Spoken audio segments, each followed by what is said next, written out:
সালাতুল হাজাত, 2 রাকাত নামাজ আদায় করুন। সালাম ফেরানোর পর সাথে সাথে মহান রব্বুল আলামিনের এই এক শব্দের পাওয়ারফুল নামটি যদি আপনি 100বার পাঠ করেন, ইনশাআল্লাহ বিপদ দূর হবে। আপনার মুসিবত বিপদ যদি পাহাড় সমান হয়, আপনি মুক্তি পাবেন। সাথে সাথে মুক্তি পাবেন। আপনার মুসিবত বিপদ দূর হয়ে যাবে। আল্লাহ সুবহানাহু তাআলা তিনি তিনার ফজল কারামে আপনাকে মুক্তি দিয়ে দেবেন। প্রিয় দর্শক, দীর্ঘদিন ধরে আপনি বিপদে আছেন, আপনি মুসিবতের মধ্যে আছেন এবং সেই বিপদ মুসিবত হতে আপনি রেহাই পাচ্ছেন না, মুক্তি পাচ্ছেন না। পরিবার নিয়ে আপনি অনেক কষ্টে আছেন, অনেক যন্ত্রণায় আছেন। হালত কিছুতেই পরিবর্তন হচ্ছে না, হালত কিছুতেই আপনার জন্য মঙ্গলজনক হচ্ছে না, আপনার জন্য কষ্টকর হচ্ছে। প্রিয় দর্শক, এইভাবে করে আপনি একেবারে প্রেশান টেনশনের মধ্যে। প্রিয় দর্শক, এই রকম কঠিন হালতে আপনি যদি আমলটি করতে পারেন, ইনশাআল্লাহ অবশ্যই আপনি মুক্তি পেয়ে যাবেন। দীর্ঘদিনের এই কঠিন বিপদ হতে আপনি নাজাত পেয়ে যাবেন। আল্লাহ সুবহানাহু তাআলা আপনাকে সাহায্য করবেন, আপনাকে নুসরত করবেন অতি দ্রুত, ইনশাআল্লাহ। এর মধ্যে কোনো সন্দেহ নেই। প্রিয় দর্শক, এই অসাধারণ আমলটি করলে আপনার জীবনে যা প্রয়োজন আল্লাহ পাক তা দ্রুত পূরণ করে দেবেন। আপনার কত টাকার প্রয়োজন, লাখ, কোটি, যে প্রয়োজন আপনার এই টাকার প্রয়োজন যদি আপনি পূরণ করতে না পারেন, আপনি অনেকটাই বিপদে পড়বেন। আপনার হাজত পূরণ হবে না, ফলে আপনি অস্বস্তির মধ্যে পড়ে যাবেন। আপনার আশা পূরণ হবে না, আপনার নেক ইচ্ছা পূরণ হবে না। বিশ্বনবী মহানবী সাল্লাল্লাহু আলাইহি ওয়াসাল্লাম তিনি বলেছেন, মান কানাত লাহু হাজাতুন ইলাল্লাহ, যখন কোন হাজত, টাকার হাজত, পয়সার হাজত, জায়গা জমির হাজত এবং ঘর বাড়ির হাজত, বিয়ে শাদীর হাজত, যে কোনো হাজত প্রয়োজন সামনে এসে গেলে আল্লাহর নবী সাল্লাল্লাহু আলাইহি ওয়াসাল্লাম তিনি এই সালাতুল হাজাত নামাজ পড়তে বলেছেন। প্রিয় দর্শক, এই সালাতুল হাজাত নামাজ পড়ার পরই আপনি আবার মহান রব্বুল আলামিনের তিনার এই পবিত্র নামের জিকিরটি করুন মাত্র 100বার। ইনশাআল্লাহ আল্লাহ সুবহানাহু তাআলা অফুরন্ত রহমত আপনার ওপর বর্ষণ করে দেবেন। এইভাবে করে আপনার লক্ষ কোটি টাকার প্রয়োজন পূরণ হবে, ঘর বাড়ির প্রয়োজন পূরণ হবে, জায়গা জমির প্রয়োজন পূরণ হবে, আপনার নেক ইচ্ছা আশা আকাঙ্ক্ষা আল্লাহ পাক পূরণ করে দেবেন। বলুন সুবহানাল্লাহ। প্রিয় দর্শক, হাদিস শরীফের মধ্যে এসেছে, এক সাহাবীর জীবনীতে লেখা হয়েছে, সেই সাহাবী অনেক পরিশ্রম করে মেহনত করে তিনার যখন খিদে লেগেছে, অত্যন্ত ক্ষুধার্ত, তিনি তখন চিন্তা করলেন যে আমি বাড়িতে গিয়ে কিছু খেয়ে আসি। সেই ক্ষুধার্ত সাহাবী যখন বাড়ি ফিরছেন, বিবিকে সালাম দিলেন। সালাম দেওয়ার পর জিজ্ঞাসা করলেন, বাড়িতে কিছু খাবার আছে, আমাকে দাও, আমি অনেক ক্ষুধার্ত। বিবি জবাবে বললেন যে, হে আমার প্রিয় স্বামী, বাড়িতে একটা খেজুর বলতে নেই। চিন্তা করুন কতটা কষ্ট, কতটা বিপদ, কতটা অভাবের মধ্যে সেই সাহাবীর সংসার চলছিল। সাহাবী, ক্ষুধার্ত সাহাবী যখন বিবির মুখ থেকে এই কথা শুনলেন, তিনি এদিক ওদিক না তাকিয়ে তিনি সুন্দর করে অজু করে সালাতুল হাজাত নামাজে দাঁড়িয়ে গেলেন। 2 রাকাত নামাজ আদায় করলেন, এরপর তিনি দোয়া করলেন। সেই সাহাবী এরপর যখন তিনি বাড়ি ফিরছেন, দেখছেন যে ওনাদের যে জাঁতা কল ছিল আটা পিষাই করার যে জাঁতা কল, সেটা অটোমেটিকলি ভাবে ঘুরতেই আছে, ঘুরে যাচ্ছে আর আটা বার হচ্ছে। বলুন সুবহানাল্লাহ। এইভাবে করে সেই সাহাবী এবং তিনার বিবি উভয়ে মিলে তিনাদের বাড়িতে ঘরে যত খালি বর্তন ছিল, সেই খালি বর্তনে আটাগুলো ভরতে লাগলেন। এইভাবে করে সব খালি বর্তনে আটা ভরে নিলেন।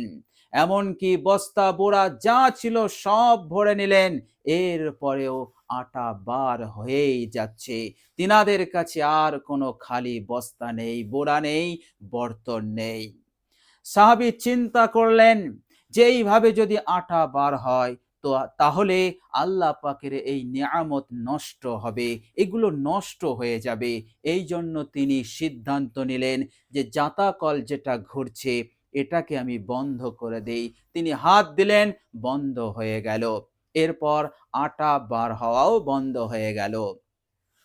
প্রিয় দর্শক, এরপর সেই সাহাবী এই ঘটনা বলার জন্য নবীজির দরবারে আসলেন।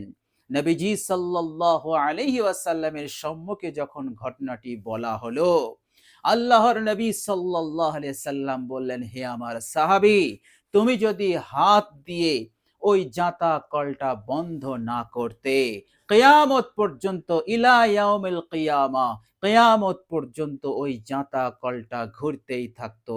শুধু ঘুরতো না, আটাও বার হতো। বলুন সুবহানাল্লাহ। তো প্রিয় দর্শক, আল্লাহ পাক যখন কোনো বান্দা ও বান্দিকে মদদ করে দেন, সাহায্য করে দেন, পরিপূর্ণ সাহায্য করেন। প্রিয় দর্শক, বিশ্বনবী মহানবী সাল্লাল্লাহু আলাইহি ওয়াসাল্লাম আমাদেরকে এমন একটি আমল শিখিয়েছেন, আপনার যত বড়ই হাজত হোক না কেন, যত বড়ই বিপদ হোক না কেন, যত বড়ই কঠিন হালত পরিস্থিতি হোক না কেন, আপনি সালাতুল হাজাত নামাজ পড়বেন, ইনশাআল্লাহ সব দূর হয়ে যাবে। আল্লাহ পাক তৎক্ষণাৎ দূর করে দেবেন, প্রয়োজনকে পূরণ করে দেবেন এবং আল্লাহ রাব্বুল আলামিন প্রয়োজন পূরণ করে দিয়েও আপনাকে অঢেল দিয়ে মালামাল করে দেবেন। বলুন সুবহানাল্লাহ। তো প্রিয় দর্শক, আপনি আমলটি এইভাবে করবেন, সালাতুল হাজত নামাজ পড়বেন, এরপর আপনি অসাধারণ নামের জিকিরটি করবেন। ইনশাআল্লাহ দুনিয়াতেও আপনি অনেক অনেক উন্নতি লাভ করতে পারবেন, সফল কাম হবেন, আবার পরকালেও আপনার জীবন হবে সুখময় জীবন। প্রিয় দর্শক, চলুন আমরা এবার সুন্দরভাবে কিভাবে সুন্দর করে আমলটি করব আমরা জেনে নেই। বিশ্বনবী মহানবী সাল্লাল্লাহু আলাইহি ওয়াসাল্লাম বলেছেন, সর্বপ্রথম তোমরা অজু করবে, আর অজুটা হবে আহসান অজু, অর্থাৎ উত্তম অজু। অজুর নিয়ত করবেন, বিসমিল্লাহ বলে অজু শুরু করবেন। অজুর প্রত্যেকটা অঙ্গকে ৩ বার করে সুন্দর করে ধৌত করবেন। প্রিয় দর্শক, অজুর শেষে কালেমায়ে শাহাদাত আপনি পাঠ করে নেবেন। আশহাদু আল্লা ইলাহা ইল্লাল্লাহু ওয়াহদাহু লা শারীকা লাহু ওয়া আশহাদু আন্না মুহাম্মাদান আবদুহু ওয়া রাসূলুহু। এরপর আপনি নিজের মুসাল্লা বিছাবেন, যে বিছানায় আপনি নামাজ পড়বেন সেটা বিছিয়ে সর্বপ্রথম আপনি নিয়ত করবেন, হে আল্লাহ, আমি আপনার সন্তুষ্টির উদ্দেশ্যে ২ রাকাত সালাতুল হাজাত নামাজ পড়ছি। এইভাবে আপনি নিয়ত করবেন। এরপর আপনি তাকবীরে তাহরিমা আল্লাহু আকবার বলে আপনি হাত বাঁধবেন, কান পর্যন্ত হাত তুলে আপনি হাত বাঁধবেন। এরপর আপনি সানা পড়বেন, তারপরে আউযু বিল্লাহ পড়বেন, তারপরে বিসমিল্লাহ, তারপরে আলহামদু শরীফ সুন্দর করে বিশুদ্ধভাবে পড়বেন। এরপর আপনার জানা মতে যে কোনো একটি সূরা আপনি পাঠ করে নেবেন। কুল ইয়া আইয়ুহাল কাফিরুন যদি আপনি চান এটিও পড়তে পারেন। প্রিয় দর্শক, এরপর আল্লাহু আকবার বলে রুকু করবেন। রুকুটা সুন্দর করে করবেন। রুকুতে গিয়ে রুকুর তাসবিহ পড়বেন ৩ বার, সুবহানা রাব্বিয়াল আযীম। ৩ বার হয়ে গেলে রুকু থেকে উঠবেন, সামিআল্লাহু লিমান হামিদা। এরপর আপনি পড়বেন, রব্বানা লাকাল হামদ হামদান কাসীরান তাইয়্যিবান মুবারাকান ফীহ। এরপর আল্লাহু আকবার বলে আপনি সেজদায় যাবেন। সুন্দর করে সেজদা করবেন, নাক কপাল মাটিতে স্পর্শ করে আপনি পড়বেন সুবহানা রাব্বিয়াল আ'লা, সুবহানা রাব্বিয়াল আ'লা, সুবহানা রাব্বিয়াল আ'লা। 3 বার হয়ে যাওয়ার পর সিজদা থেকে মাথা তুলবেন আল্লাহু আকবার বলে। এরপর আপনি বসে পড়বেন আল্লাহুম্মা গফিরলি। এটা পড়ে আপনি আল্লাহু আকবার বলে দ্বিতীয় সিজদায় যাবেন। এরপর আপনি 3 বার সিজদার তাসবিহ পড়ে নেবেন সুবহানা রাব্বিয়াল আ'লা। 3 বার হয়ে গেলে আল্লাহু আকবার বলে আপনি দ্বিতীয় রাকাতের জন্য দাঁড়িয়ে যাবেন। এরপর আপনি বিসমিল্লাহ পড়ে আলহামদু শরীফ হয়ে গেলে এরপর আপনি কুল হুয়াল্লাহু আহাদ পড়বেন। প্রিয় দর্শক, এইভাবে করে কেরাত হয়ে গেলে আপনি সুন্দর করে রুকু করলেন, পূর্বের রাকাত যেভাবে পড়লেন অনুরূপভাবে দ্বিতীয় রাকাতটাও আপনি ওইভাবেই পড়বেন। এরপর আপনি দ্বিতীয় সেজদার পর বসবেন আত্তাহিয়াতু পড়ার জন্য। সুন্দর করে আপনি আত্তাহিয়াতু পড়বেন, দরুদ শরীফ পড়বেন, দোয়া মাসুরা পড়বেন। একবার আমি আপনাদের সম্মুখে পড়ছি, বিশুদ্ধভাবে আপনারা মনোযোগ দিয়ে শুনুন, পারলে আমার সাথে পড়ুন। ইনশাআল্লাহ অবশ্যই আপনারাও বিশুদ্ধভাবে পড়তে পারবেন। আত্তাহিয়াতু লিল্লাহি ওয়াসসালাওয়াতু ওয়াত-তাইয়্যিবাতু আসসালামু আলাইকা আইয়ুহান নাবিয়্যু ওয়া রাহমাতুল্লাহি ওয়া বারাকাতুহু। আসসালামু আলাইনা ওয়া আলা ইবাদিল্লাহিস সালিহিন। আশহাদু আল্লা ইলাহা ইল্লাল্লাহু ওয়া আশহাদু আন্না মুহাম্মাদান আবদুহু ওয়া রাসূলুহু। আল্লাহুম্মা সাল্লি আলা মুহাম্মাদিন ওয়া আলা আলি মুহাম্মাদ কামা সাল্লাইতা আলা ইব্রাহিমা ওয়া আলা আলি ইব্রাহিমা ইন্নাকা হামিদুম মাজিদ। আল্লাহুম্মা বারিক আলা মুহাম্মাদিন ওয়া আলা আলি মুহাম্মাদ কামা বারাকতা আলা ইব্রাহিমা ওয়া আলা আলি ইব্রাহিমা ইন্নাকা হামিদুম মাজিদ। এরপর মাসুরা পড়বেন আল্লাহুম্মা ইন্নী যালামতু নাফসি যুলমান কাসীরা ওয়া লা ইয়াগফিরুয যুনুবা ইল্লা আনতা ফাগফিরলি মাগফিরাতাম মিন ইনদিকা ওয়ারহামনি ইন্নাকা আনতাল গফুরুর রহিম। মাসুরা হয়ে গেলে এবার আপনি দুই দিকে সালাম ফেরাবেন, প্রথমে ডান দিকে তারপরে বাম দিকে। আসসালামু আলাইকুম ওয়া রাহমাতুল্লাহ ডান দিকে, তারপর বাম দিকে। আপনার সালাতুল হাজাত নামাজ উত্তমভাবে আপনার হয়ে গেল, সমাপ্ত হলো। এরপর আপনি এই অসাধারণ নামটি পড়বেন, নামটি হচ্ছে ইয়া গফফারু। ইয়া গফফারু জায়গায় বসে আপনি পড়বেন ইয়া গফফারু, এদিক ওদিক তাকাবেন না, মাথা হ্যাট করে একাগ্রতার সহিত আপনি পড়বেন ইয়া গফফারু ইয়া গফফারু। 100 বার পাঠ করবেন। 100 বার পাঠ করে এবার আপনি দুহাত তুলবেন, মোনাজাত করবেন। আপনি যা চাইবেন 100% কবুল, এর মধ্যে কোনো সন্দেহ নেই। বলুন সুবহানাল্লাহ। আপনার কত কোটি টাকার প্রয়োজন, কত টাকার ঋণ রয়েছে, আপনার কত বড় বিপদ, সব আল্লাহ পাককে বলুন। আল্লাহ পাক আপনার দোয়াকে কবুল করার জন্য কবুলিয়াতের দরজা খুলে দিয়েছেন।